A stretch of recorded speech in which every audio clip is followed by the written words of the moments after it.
For me, it's useful because it gets me talking to people. For me, it's useful because let's face it, Becky, I've wanted to talk to you again for years. And we'll get into this in a minute. Actually, I want to save this element of show charm, but yeah. All right. You know what? Fuck it. Let's start the show. All right, here we go. Today on the Tom Kelly Show, we have an old friend of mine who was so good to me in the earliest days of my comedy career. And she is the executive producer and creator of the These Cleats podcast, which chronicles Women's World Cup soccer.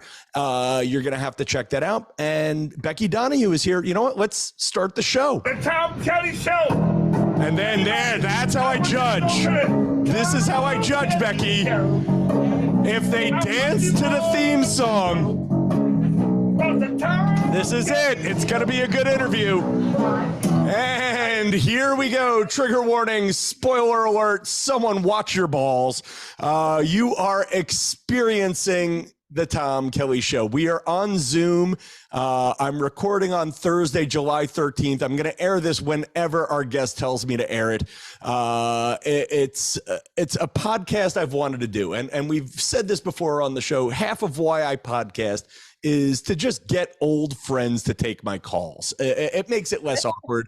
This is somebody I've wanted to talk to for years, but what am I going to do? Just call and say hi, ask how she's doing? No, I don't have time for that. Becky Donohue, ladies and gentlemen, I've talked about her on the podcast before. She is a pioneer who has not gotten any damn credit for it. You know how we're all big on women nowadays? Well, my friend Becky Donohue founded a website, girlcomic.net, where she... God, you remember that? That was so long ago. So long ago, but so important because it was an inclusive way of highlighting women in show business without forcing the men out. You made the men feel welcome. She was good to me in my earliest days of comedy, and I have trouble making friends, and she's one of them. And honestly, I don't know if I've seen her for 10 or possibly 15 years. So there's a lot to catch up on. And the reason why I'm having her on the show, you always got to get the plug out in the beginning, Becky. That's the one thing we do here at the podcast. She is pushing her own podcast that she is producing, a professional one, not this little sham mom and pop operation I'm doing here. She is the executive producer and creator of These Cleats, which is a podcast that features 2 comedians, 1 pro women's soccer star, all talking about World Cup soccer. And there's a lot to talk about there. You know what? Is it wrong? We could get into the personal stuff in a second, but I feel getting the plug out of the way is the big one. Why this, Becky? Why now? Great question. So first of all, hello, Tom. Hello, it is my good friend. to see a friendly face. We both sound like you're like my old friend. Yeah, my voice, we sound elderly. I mean, geez, and also Becky's a brilliant comedian. I don't know if she's still performing or not, but she was on my list of women who should have made it by now. Or, blah blah blah. You know what I mean? Because I'm in the same boat. But she was on the list of people. I'm like, yeah, she's gonna get a sitcom. But it sounds like you're kind of doing that here in your own little way. Yeah, I kind of when I got to LA. I did comedy in New York, like we did really, really hardcore. Then I did it in Scotland where I met my wife, believe it or not. I did it pretty, regularly there.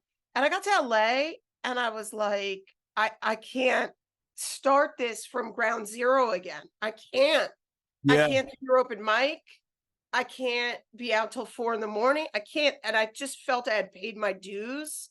And I was like, you know what? I'm smart. Like, I'm going to figure out a way to produce 4 comedians. And I have kind of figured that out. So, yeah, I mean, no regrets. I mean, do I perform from time to time? Sure. But well, let's focus on, let's put the performing part on the side for a second. You're incredible. You're friggin' hilarious.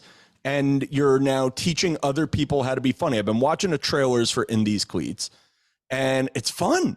It's like, and and here's how I own my sports fandom here is that without sounding creepy, I tend to fall for athletic women romantically.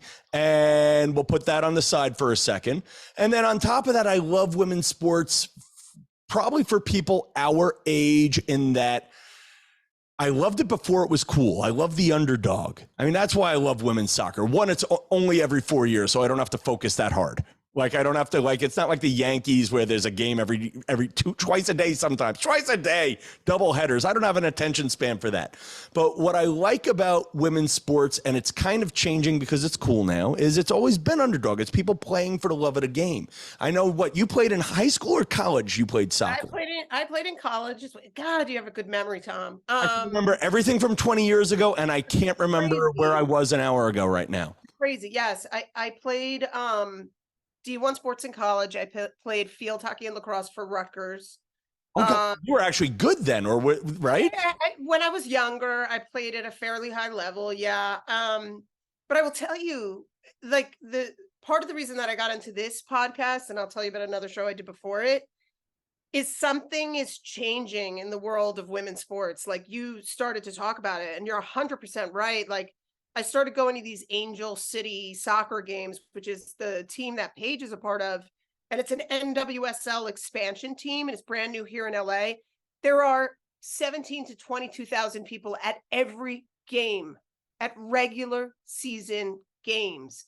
Like you used to be like, okay, the World Cup would happen, and then you'd sell out the Rose Bowl or something. But like for a regular, like piddly game, like it's packed, it's sold out. WNBA games are similar.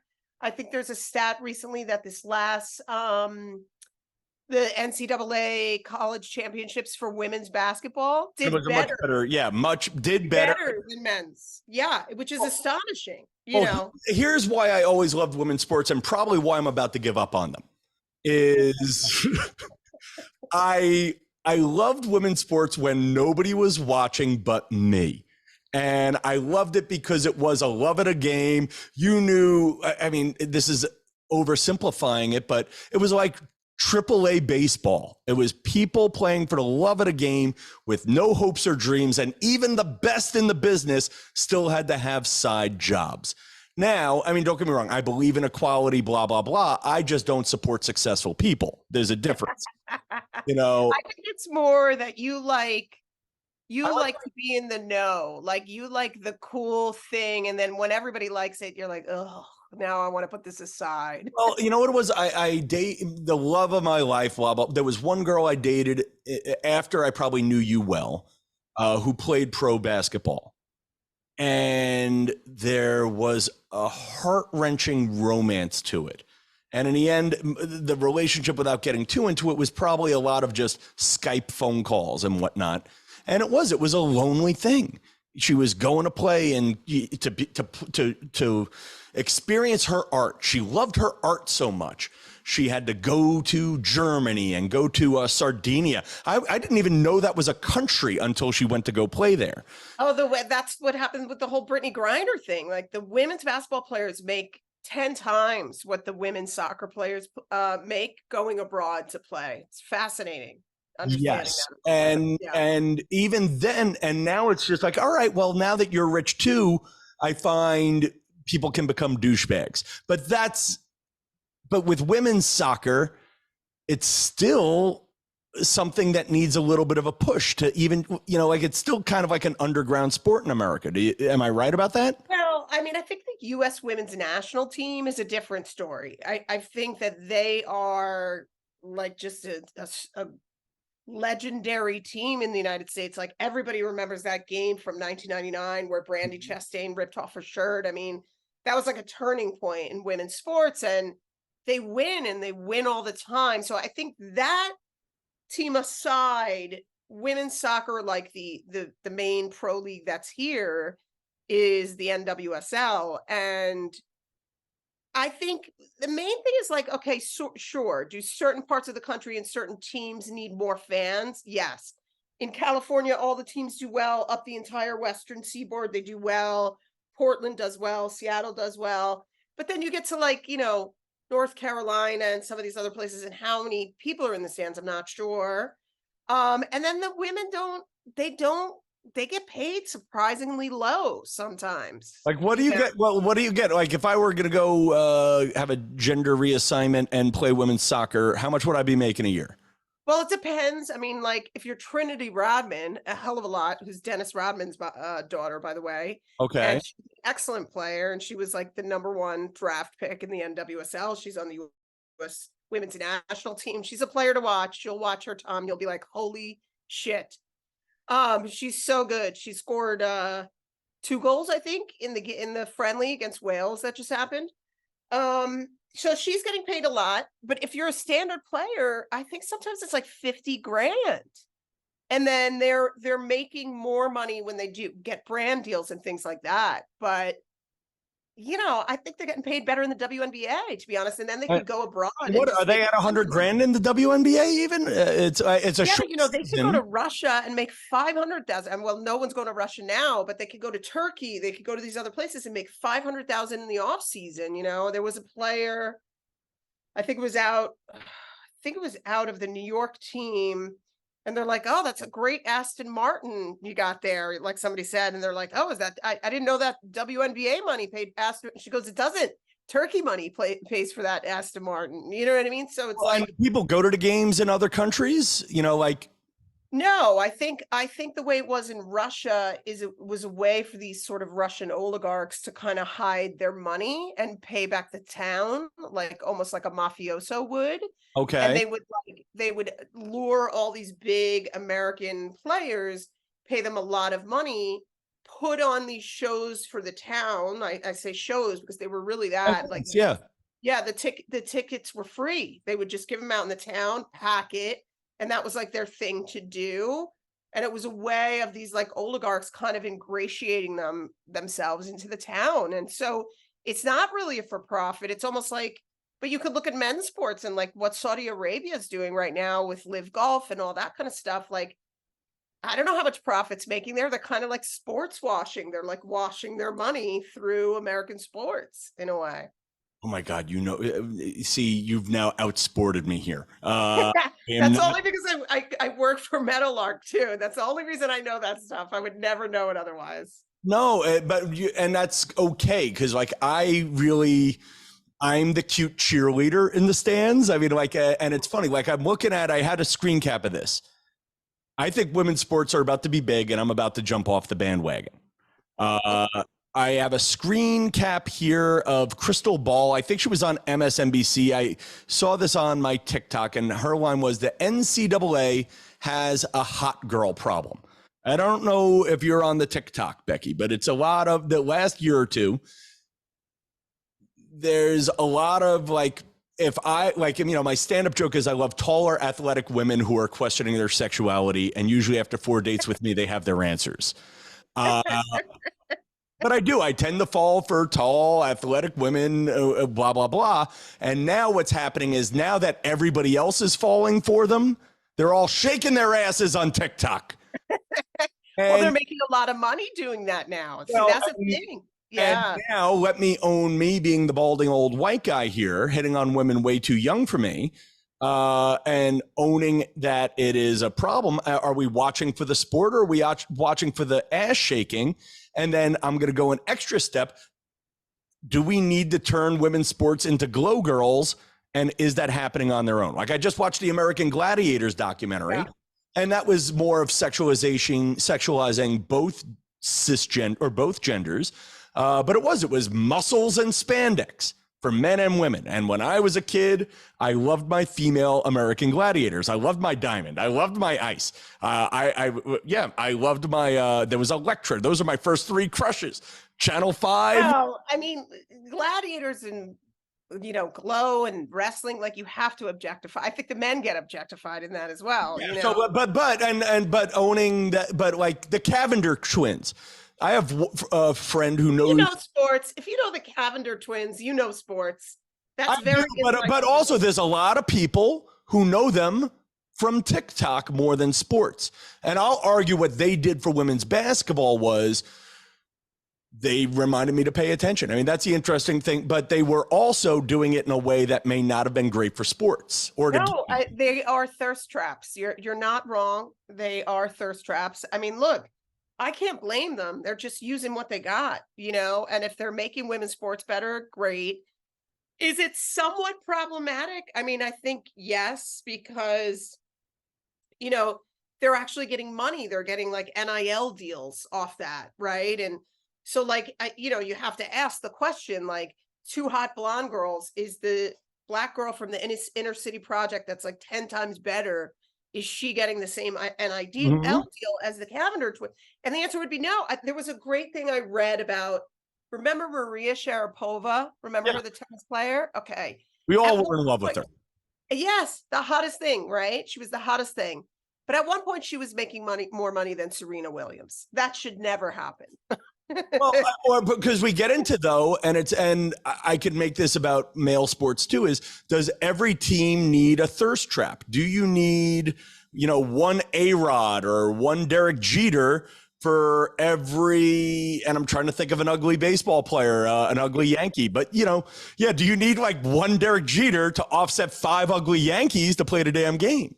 Well, I think, it is entertainment. Is the thing, you know what I mean? And anytime it's entertainment, looks, are going to get more money. They just are. I mean, we see that in our business all the time, and it definitely happens in sports 110%. Is it more of a problem on the women's side? I think, you're onto something. You're not wrong, but what I like about what you're doing with your podcast is, there's ways to make sports more entertaining. Obviously, a good game. And then obviously attractive people playing it. But the third thing is interesting people talking about it. And that's what you seem to have done for the first time with women's soccer. Yeah, I mean, that was intentional. So thank you for getting that. I mean,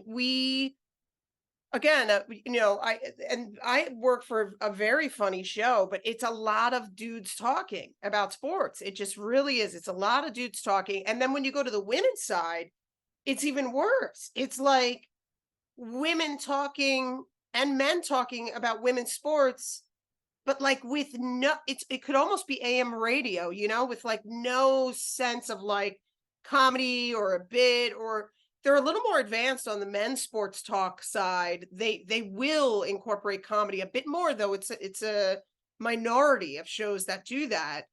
On the women's side, it doesn't exist. I quite literally think we're the first comedy women's sports show, period. Well, is that because it's hard to make fun of women's sports because it is underappreciated? But we're not making fun of women's sports. No, where's the comedy? Funny. Yeah. We're just being funny, period. Yeah. We'll be funny about anything and all things, even our soccer player is getting funny, and we're not relying on her to be funny. You know what I mean? Well, the bio you wrote about her. Hang on, let me get the. I mean, for a comedy, she's even getting funny. I'm like, what's happening here? Even the soccer players. The Paige Nielsen bio. By the way, first of all, if you are talking about bringing lonely men into the thing, her arms in this picture. I'm in love. I know she's married to a woman. Blah blah blah. Again, will crush you. She will crush you, Tom, with those biceps. God bless her. But I mean, but the bio is a very human bio. Like you talk about the loss of her mother in it. I mean, then you're right. Then you got Tien Tran. Tien is hilarious. I believe she's part of like a new up and comer Netflix special coming out.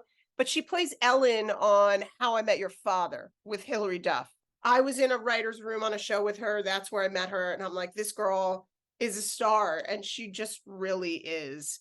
And then on top of it, she's a huge soccer fan, that was a big ask, to find a female comedian who's also a huge sports soccer fan, and Tien's got both. So it was really nice. Okay. And then Lauren Walker seems to be the role I would identify with here is she seems to be the woman who knows nothing about sports at all. That's exactly right.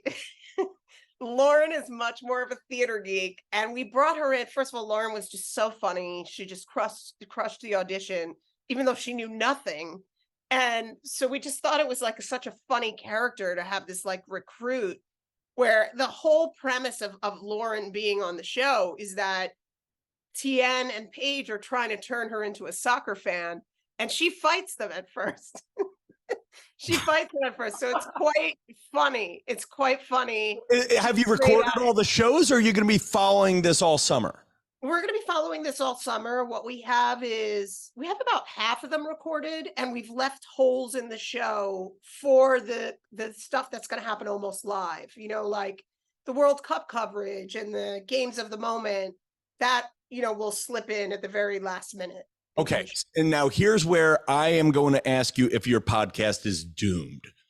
Here's what I think kills Americans for World Cup soccer is what happens if somebody has their shoelaces tied together, they trip at a crucial moment and we lose in the first week and America's out.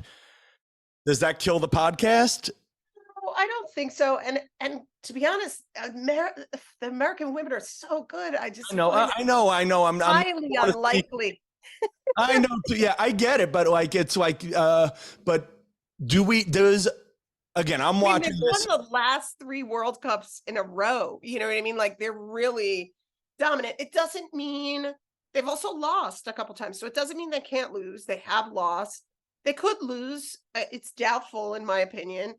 And if they do, our goal is to continue this way past World Cup soccer. You know what I mean? To continue the show, to really be this dominant, comedic celebration of the female athlete with a focus on women's soccer. And so, yeah, we wanted to keep going and keep going. So, the World Cup was this like awesome, almost launch vehicle in a way for the whole podcast in general, but we wanted to go way beyond that. Well, that was going to be my next question was, can we turn this into, by the time World Cup's over, WNBA will be in the finals, right? Like when are the WNBA finals? November-ish, right? Or the regular season ends in September, right? Yeah, they're really a summer league. So yeah, their big time is like now. Yeah, so I think you're right. I think it's about September. I'd have to check that. I'm totally obsessing over the Connecticut Suns. We'll talk about that later. Anyway. Oh, I like the Connecticut Suns a lot. They're really great. I have a crush on one player, but then I have a friend from Australia who just said, Tom, she has a boyfriend. Don't bother. But there we go. But here I am being the creeper. I asked my fans to send her DMs. She had a small enough Instagram following that I thought I had a realistic shot of getting the person on the show. But again, and I feel like I'm the awkward double standard here. Is here I am, I'm in love with this player, I'm in love with that player, and then I can watch the game. I feel like women don't have to do that for the Mets, the Yankees, or, Oh, but so many women do. So many straight women do. Oh, my God. Yeah. So then if men's sports are held up on the shoulders of heterosexual men, are there heterosexual women holding up women's sports? And if No. And that's why we have the Lauren character. What's interesting is that I think it's a mix of heterosexual men and, women across sexualities that hold up women's sports. Because I think there was some stat I read that the average male is 44% of them, 44% are avid sports fans, right? Whereas for women, it's something like 15% of women are avid sports fans, but 50% of women are casual sports fans. So there's like a lot of room there. It's almost like women need to know it's for them. You know what I mean? Also. Yeah. Well, so is it for them? Yeah. Or for them also. I like that word. Yeah. It's funny. I did a live with a friend who, and to be clear, this was squarely me trying to be smooth and it did not work out. But I did an Instagram live with a woman who played pro ball in Italy. And she sort of called me on, Tom, you're not a real fan. Name 5 women athletes. And I think I named 3 or I might have hit 5, but barely. It was an effort. But I'm also like, but I can barely name 5 Yankees right now. I like just showing up and watching a game. Can you do that with soccer? Totally. I mean, that's what really got me hooked. I would say before, well, 2 things happened. I worked on this sports show for Vice, and then it was getting these season tickets with my wife to Angel City and going to these games. And they're so fun. Like before that, I would only watch the men's and the women's World Cup. And that was it. That was sort of the extent of my soccer. But then when we got these season tickets, the first season, we just went to the home games, right? And we're like, oh, this is really enjoyable. Now we're like nutbags. Now we're like, oh, we got another, there's an away game. Get the TV on at 12. And now I feel like one of those dudes that are like, what? The game's on. Get the game on, And so like, that's real fandom. And I feel like if that happened with me, that's going to happen with other people. It just an environment needs to be created where people feel like it's for them. And the Angel City Games do that. It is the most like inclusive party, like best vibe. Like you could go there by yourself and talk to anyone and have like a great time. And I just have never really even experienced that at a sporting event, you know? So yeah, it's something really different is going on. Funny, and this is how out of touch and unqualified I am to interview. I'm actually Googling to see if there's a women's team in New York.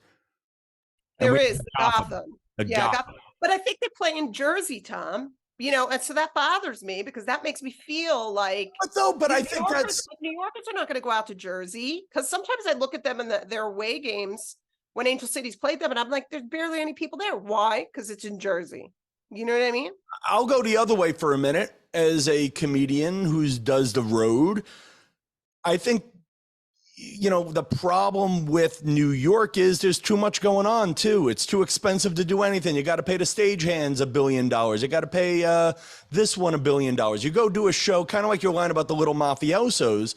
You move this little dog and pony show up to Connecticut. And I mean, I watched the Connecticut Suns this week, one of the games, and stands look full enough for a Thursday. You know. Yeah, I mean, you're not wrong. Again, you're not wrong. I don't know. Again, I bring it back to this is what I liked about, and am I a dick for saying I don't want women's sports to be big? I think you have a good counterpoint to this. So, but am I a dick for saying I like the women's sports being just for me? I liked the women's sports being 3/4 of the way full. So I felt like I'm a good, well-adjusted Caucasian white male. I'm an ally. There's my false sense of superiority coming in to help elevate the ladies. Am I wrong for not wanting women's sports to get that big? Yes, you're totally. Shoot me down because that's not my. I don't truly believe it, but I kind of believe it. I want it to get big, but I don't want it to get douchey. Right. And I can understand that because male sports certainly do get douchey. But look, they're just not there yet. Believe me, when you go and you support women's sports, you're still an ally. You're still the coolest liberal guy in the room because they are not, like I said, $50,000, some of them a year. Like, and playing 8 months out of the year and like having to live in big cities on that, you know, so it still does not make the dollars that men's sports make. So you still are an ally, but I hope one day that you do have to go, I don't want to watch this anymore because that will mean we have won. Yeah, that Alex Morgan and her shoe deals and her little and her politics. Like if I get into that, or better, if I see Abby Wambach at the Trump rally, you know, like that's. I don't want it to go there. Me neither. I never want to see Abby Wambach at the Trump rally. I don't think she wants to see Abby Wambach at the I'm afraid. That's what I'm afraid of. If once this women's sports gets so big, it's going to be all women's athletes supporting Trump, or worse, DeSantis. You know, well, I mean, look, money does change things, but the women deserve the money. I mean, that's like not a good enough. The other thing I would say too is like if you go to some of these female sports games and I think because of the audiences that they're catering to, there's a lot more thought in the audience's experience. And it's a lot more of like a liberal sort of audience that these sports teams are catering to. It just is, you know? And so I actually think they're building something quite different. Like if you look at like even the Minnesota Lynx, like they were some of the biggest like protesters in the Black Lives Matter movement. Yeah. Like they were activists really at the end of the day. And I think women's sports are doing that across the board, whereas men's sports, you definitely have your Kaepernicks and you have people taking a stand, but I mean, women's sports, I was seeing entire teams doing it, you know, so there is, my hope is that the women are building something different so that when they get to like douchery level money, something different has been done. So we're putting money, but when we give them douchebag money, they won't do douchebag things. That's your promise. That's exactly it. That's what I want to end this show on. How about this, Becky? Make me a promise. Maybe if I don't know if you still have time. I know it's only like 2 in the afternoon in LA, or actually 7, whatever it is. Either now you'll record a second part with me, or we'll do something where we'll air it down the line where you and I could just catch up as friends. But folks, you have to support this podcast. You don't even have to listen to it. Just download it a number of times so she has a job. You're not just doing it for Becky. You're not just doing it for Becky's wife. You're doing it for women everywhere. Okay? You're doing it for your daughters. You're doing it for your daughters. All right. Quick magic mirror moment, folks. You know what to do. Show love where love can be shown. Becky, what's Rebecca Donohue _ / on Instagram? You have a tough one. Oh, it's your just Irish name. I think it's Rebecca SM Donohue, but I think if you just do Rebecca Donohue, you'll find me, and BeckyDonohue.com is my site, and that has links to it too. And we'll have all the links in in the show notes. Thesecleats.com and everywhere you listen to podcasts as well. Yeah, you know what? Support her health insurance more than her than my Instagram, with just my wife Instagram. All right, folks, listen, we will talk more next week. Show love where love can be shown. Good night, New York.